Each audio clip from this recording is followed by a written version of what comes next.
नमन करती हूँ। सम्माननीय बूंदी विधायक श्री अशोक जी डोगरा, डॉक्टर भालचंद तेलंग, कर्नल पीयूष, अजय बाकलीवाल जी, सम्मानित अतिथिगण, आज आप सबको नववर्ष की भारतीय विक्रम संवत्सर 2078 की बहुत बहुत शुभकामनाएं। अभी मैंने जब विक्रम संवत्सर बोला तो मुझे इतनी खुशी हुई है कि मेरे रगों में अभी भी जोश दौड़ने लगा है। ऐसा एक न्यायप्रिय सम्राट जहाँ जिस देश में रहा उस देश में मैं रहती हूँ, उस देश में हम सब रहते हैं। आज का नया साल जब मैं याद करती हूँ अपना पुराना अतीत, तो मुझे याद आता है कि आज के दिन मेरी मम्मी सुबह सुबह नहाकर पीले वस्त्र पहनकर और रंगोली मांडने बनाती थी और हम सबको मिश्री, नीम और काली मिर्च खिलाया करती थी। तो ये दिन हमारे लिए बहुत बड़ा है। पर मैं सोचती हूँ कि जो इतनी गूढ़ बातें थी वो मैं अपने अंदर आत्मसात क्यों नहीं कर पाई। बहुत ध्यान देने लायक बात है, क्योंकि जब मैं स्कूल जाती थी, शायद मैं 7वीं 8वीं कक्षा होंगी जब तक मैं बात याद करती हूँ, वहाँ पर इसकी चर्चा तो नहीं होती थी। वहाँ पर चर्चा होती थी जब 1 जनवरी आता था नया साल की, हैप्पी न्यू ईयर। हम टीचर्स को हैप्पी न्यू ईयर बोलते थे, वो हमें बोलते थे, हम आपस में दोस्तों को बोला करते थे। तो जब हैप्पी न्यू ईयर होता है, कभी किसी बच्चे का जन्मदिन होता था, तो हम केक दूसरों को देखते थे, बड़ा सुंदर सा केक आता है उनके घरों में और एक कैंडल जलाई जाती है और जिस बच्चे का जन्मदिन है वो उसको बुझा दिया करता था। ये कैसा जन्मदिन था कि मैं दूसरे बच्चों से प्रभावित होती थी, क्योंकि मेरी मम्मी तो लापसी बनाया करती थी उस दिन हमारे बच्चों के जन्मदिन पे। पर जब मैं वो देखती थी कि मुझे अट्रैक्टिव लगता था कि नहीं वो एक कैंडल है, बच्चे लोग हैप्पी बर्थडे टू यू गा रहे हैं, तो कैसा ज़माना था। क्योंकि मेकाले की पढ़ाई हमने करी सबने, हमने अपनी मम्मी पापा की पढ़ाई को तो साइड में रखा और हमने मेकाले की पढ़ाई करी, जिससे हम लोग कहते हैं इन्फीरियरिटी कॉम्प्लेक्स आ गया हम लोगों में, हम लोग अपने ऊपर खड़े ही नहीं रह पाए। तो इस तरह से नया साल हुआ और मैं बड़ी होती चली गई। फिर मैंने एनसीसी लिया और कुछ मेरे पापा तो हर दिन ही मुझे देशभक्ति की बातें बताते थे। और जब मैं 24 वर्ष की हुई तो मेरी शादी बीएसएफ ऑफिसर से हो गई। तब मुझे पता चला कि झूठा आडंबर ओढ़े मैं जी रही थी, मेरे साथ बहुत सारे मेरे मित्रगण जी रहे थे और शायद आज भी जी रहे हैं। हालांकि बहुत बदलाव आया है, पर मैं कहना चाहूँगी कि राष्ट्र का निर्माण बहुत बहुत मुश्किल के साथ होता है। आसान नहीं एक राष्ट्र का खड़ा होना। उसमें 7 लाख तो जब मुझे याद है गिनती कि शहीद हुए थे, शहादतें हुई थी, वो किसी के कितने लाडले होंगे। जब मैं आज अपने एक बेटे को देखती हूँ और जब भी कर्नल साहब की बात सुनी तो सर मुझे वापस से रोना आ गया था आज भी इतने सालों बाद। और वाकई में पीटर मुझे फिर याद आ गया कि जब मैं इस मकान में आ गई थी, मेरा बात का लाइन चेंज हो गया कर्नल साहब की बातों से, कि जब मैं इस मकान में आ गई थी और दशहरा मेला था तो मैं शॉल, कश्मीरी लोग आते थे तो मैं बड़ी खुश हो जाती थी, क्योंकि मेरे 3 वर्ष वहाँ पे गुजरे थे अपने हस्बैंड के साथ, सुनहरे दिन। तो एक कश्मीरी था, उसको देखकर मेरा बेटा उस टाइम 5-6 साल का था, तो मैंने बोला तुम कश्मीर के हो? कहता हाँ मैं नौहट्टा के आसपास रहता हूँ। मैंने कहा तुम पीटर को जानते हो? कहता है पीटर को कौन नहीं जानता, उन साहब को तो हर कोई जानता है। तो आप कैसे जानती हो, वो तो साउथ का था। मैंने कहा नहीं, ये उस बेटे को देखो तुम। कहता अरे ये तो सांप जैसा दिखता है बिल्कुल, और सांप तो भाई तुम्हारा पापा तो घोड़े के माफिक दौड़ता था। उसने बड़ी सारी बातें करी और मैं आश्चर्य करती हूँ कि शहादत के 7 वर्ष बाद मुझे ये बात सुनने को मिली कोटा में आके।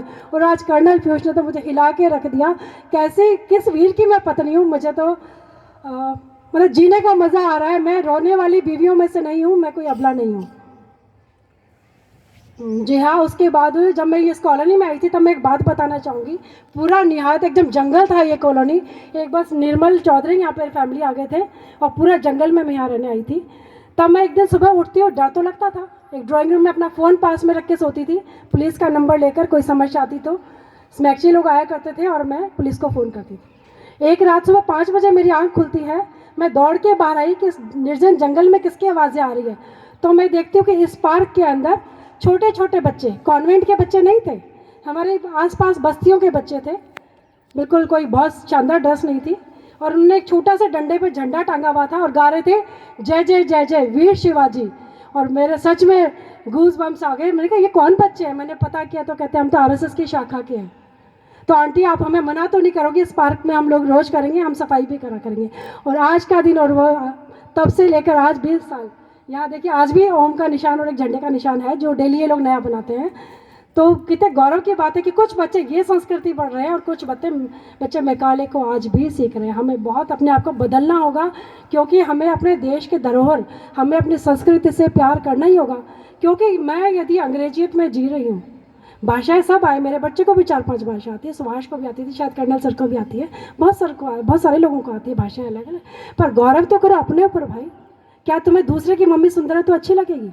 मेरी माँ तो बहुत खूबसूरत है भाई, जिसने मुझे इतने अच्छे संस्कार दिए हैं। तो मेरा ये कहना है कि यदि मैं नहीं हूँ तो मैं क्या हूँ, मैं किस लिए इतना हूँ? जब मैं ही नहीं बची, मैं तो कुछ हो ही नहीं ना। मैं तो जाने किसका आवरण ओढ़े, किस झूठी भूल भुलैया में घूम रही हूँ। तो गर्व करो अपने ऊपर कि आप क्या हो, आपको इतना बड़ा देश का नाम मिला है, आप भारत के साथ रहते हो, भारत के बच्चे हो, जहाँ सम्राट विक्रमादित्य रहते थे। आज का और विशेष दिन जो कि कर्नल सर ने बताया, और सुभाष शर्मा जी का जन्मोत्सव।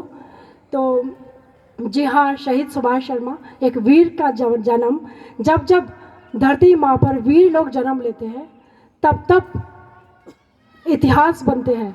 भारत माँ हर्षित पुलकित होती है, फसलें लहलाती है। ऐसा दिन होता है जब एक वीर जन्म लेता है, क्योंकि उसी से ही देश की बाउंड्रीज मजबूत होती हैं।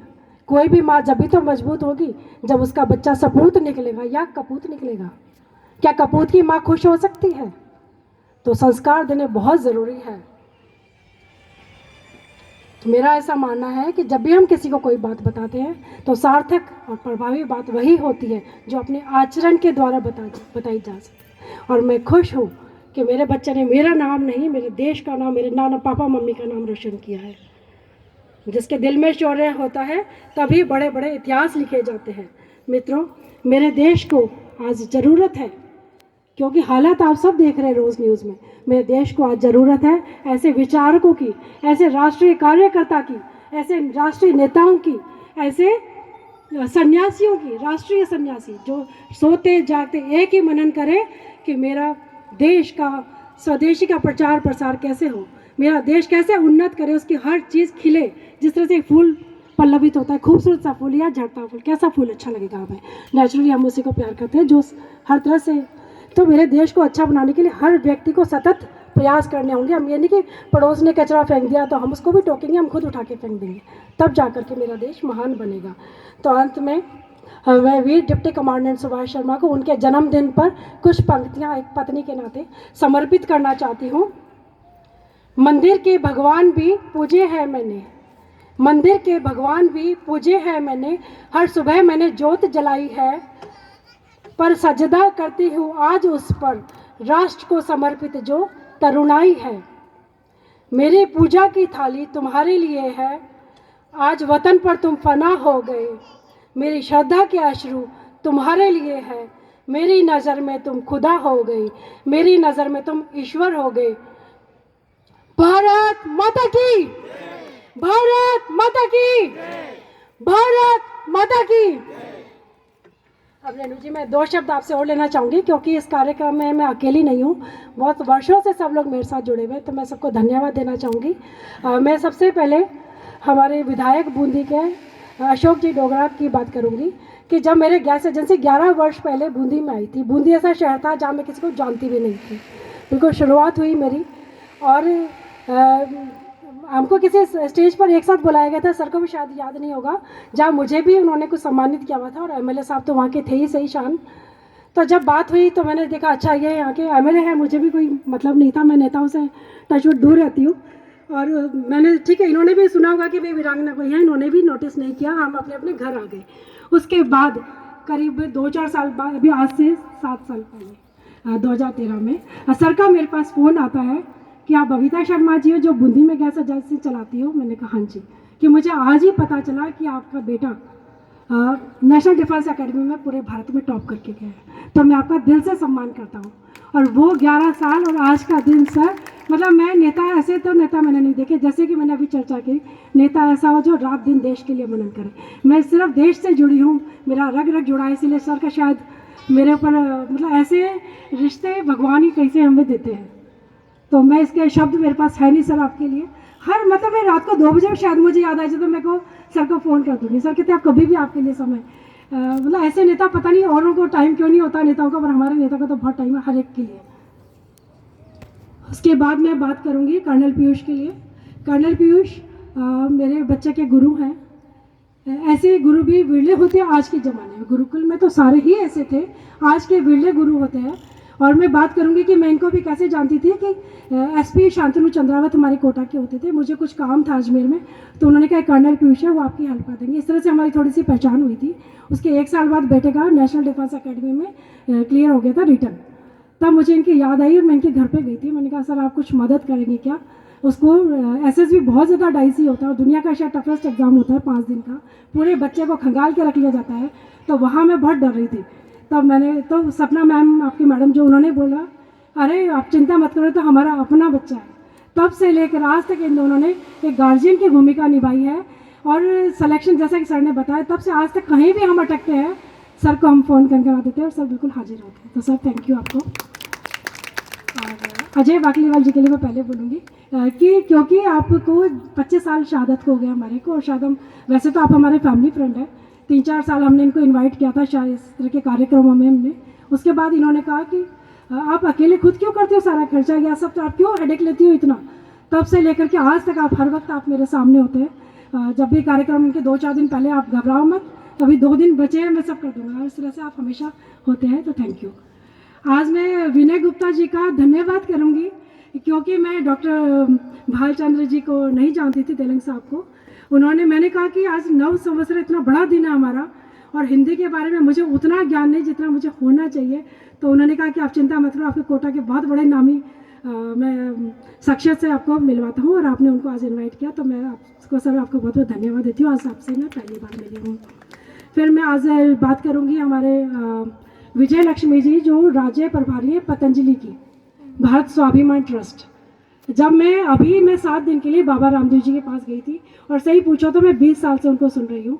जब शहादत के बाद मैंने अपने घर से निकलना छोड़ दिया था, मैं बिल्कुल मॉर्निंग वॉक भी जो मेरा हमेशा की बचपन से आदत थी मैंने सब छोड़ दी थी। तब मेरी सिस्टर ने भोपाल से मुझे फ़ोन किया तुम इस तरह से उदास मत रहो, एक बाबा रामदेव आते हैं आस्था पे, उसको रोज़ सुनो। मैंने उनकी बात को बिल्कुल सिरे से खारिज कर दिया कि मैं अभी 28 साल की, मुझे कोई बाबाओं का शौक़ नहीं। उनकी मैं ये संस्कृति सब चीज़ें बातें जो क्या बोलते हैं उसको जो रोज़ श्री राम जय राम वाली बातें, मैंने कहा मुझे उतना भी शौक़ नहीं चढ़ा, मैं नहीं सुनूंगी। फिर वो जब कोटा आई थी तो उन्होंने उनकी अपनी आदत के हिसाब से टीवी चलाया, और जब बाबा का मैंने रूप देखा तो वो वैसे सन्यासी थे जिन्हें कि देख करके ऐसे सन्यासी होने चाहिए मेरे देश में जो पूरे देश की चिंता करें। तो उनके विदेशी प्रचार और प्रसार को देख करके मैं कब से लालायित थी कि उनके पास जाऊं। तब मैं अभी जाके आई हूँ 7 दिन, उनसे बहुत ज्ञान की बातें सीख के आई हूँ, और मैंने उनको 2 लाख रुपए का एक छोटा सा अपना अंश दान करके आई हूँ। तो मैंने अनाउंस किया था, और आज विजय लक्ष्मी जी जयपुर से हमारे यहाँ पे पधारी है राज्य प्रभारी, तो मैं भी उनका धन्यवाद करती हूँ कि आप वो मैं चेक आपको दे करके अपने आप को धन्य मानूंगी। इसके बाद आप सभी अतिथिगण, मेरे मित्र बल्कि कॉलोनी के सब पड़ोसी, आप सबको बहुत बहुत धन्यवाद। आप हमेशा, क्योंकि अब रोज़ डे टू डे में तो आप ही लोग मेरे मित्र हैं। मुझे छोटी भी सी समस्या आती है, मैं 2 दिन बीमार होती हूँ तो मुझे पता नहीं होता मेरा खाना कहाँ से आ रहा होता है, और टचवुड में बीमार होती नहीं हूँ। मेरे को स्लिप डिस्क का 1-2 बार दर्द हुआ है, तो क्योंकि बूंदी की सड़कें बड़ी टूटी फूटी हुआ करती थी एक ज़माने में, अब तो बहुत शानदार है, तब मुझे हुआ था। तो मेरे पड़ोसियों ने मुझे कभी परिवार की कमी महसूस नहीं होने दी। से थैंक यू मेरे दोस्तों।